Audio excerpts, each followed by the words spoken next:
I look decent.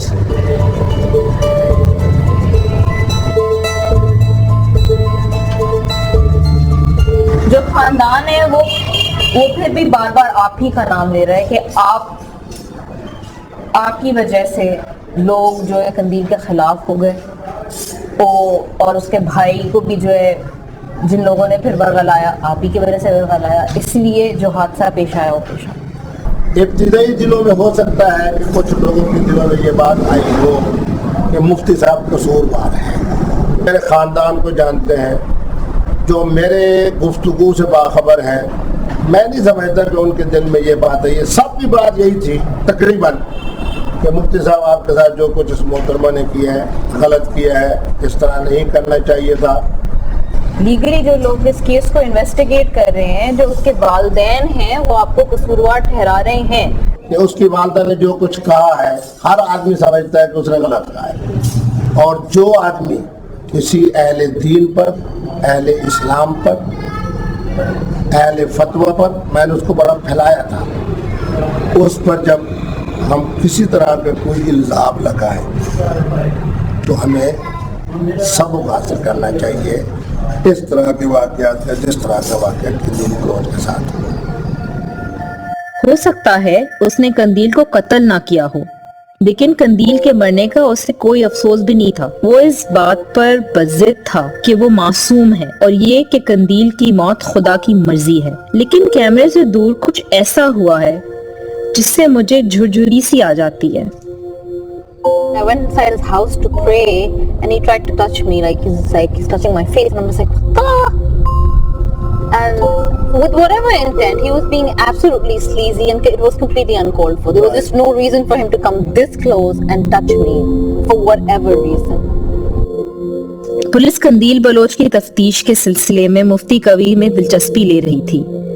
میں جاننا چاہتی تھی کہ پولیس مفتی قوی کے بارے میں کیا سوچتی ہے۔ میں انہیں بتانا چاہتی تھی کہ میرے ساتھ کیا ہوا ہے۔ میں قوی صاحب کے پاس گئی تھی۔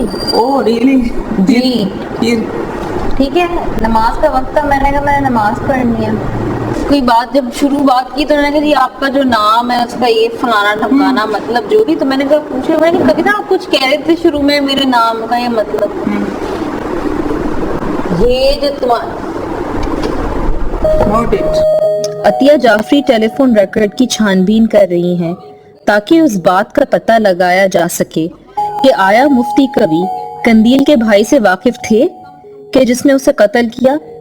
کہیں سے کنیکشن مل جائے ایسا، کیونکہ میں نے آپ کو پہلے کہا اگر غیرت کے نام پہ وہ بھائیوں نے مارنا تو پہلے مارتے تھے، 20 جون کے انسیڈنٹ کے بعد ہی کیوں؟ صرف قندیل کے بھائی کو ہی معلوم ہے کہ اس نے اسے کیوں مارا ہے۔ اس نے اس بات کا اعتراف لائیو ٹی وی پر اپنے بیان میں کیا۔ اور مولوی کا مسئلہ بننا ہوا ہے ہمارے ساتھ میڈیا ہے، پہلے بھی یہ مسئلہ نہیں بنا تھا نا، لیکن شاید وہ سمجھتا تھا کہ وہ بچ جائے گا، کیونکہ پاکستانی قانون کے مطابق اگر کوئی غیرت کے نام پر قتل کا مجرم پایا جائے اور پورا خاندان اس کو معاف کر دے تو وہ سزا سے بچ سکتا ہے۔ ہم آگے دیکھیں گے کہ آیا قندیل کے والدین اپنی بیٹے کو معاف کر دیں گے؟ آپ کو لگتا ہے قندیل نے خاندان کی غیرت خاک میں ملا؟